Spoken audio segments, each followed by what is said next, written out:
النصر يسعى لتحقيق 3 نقاط للتقدم أكثر نحو الصدارة، بينما الشباب سيحاول استغلال عامل الأرض والجمهور لخطف المركز الثالث. تابعوا معنا التفاصيل.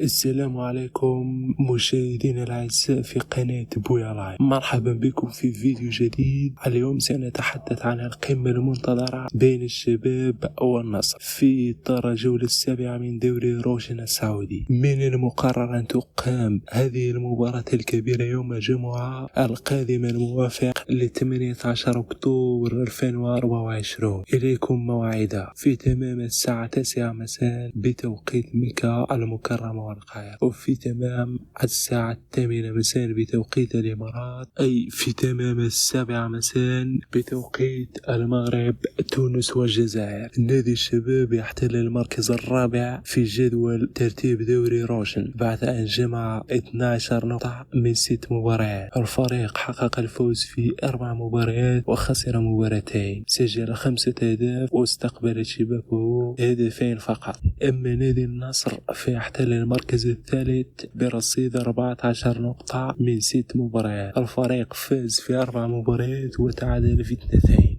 ويطمح لمواصلة الضغط على المنافسين في مقدمة الترتيب. أما عن القنوات الناقلة فالمباراة ستبث مباشرة على قنوات SSA. كانت هذه اللمحة سريعة عن المواجهة المرتقبة بين الشباب والنصر في دوري روشن. ما هي توقعاتكم لنتيجة المباراة؟ شاركونا آراءكم في التعليقات، ولا تنسوا دعمنا بالإعجاب بالفيديو والاشتراك في القناة. نلتقي في فيديو جديد قريبا، والسلام عليكم ورحمة الله.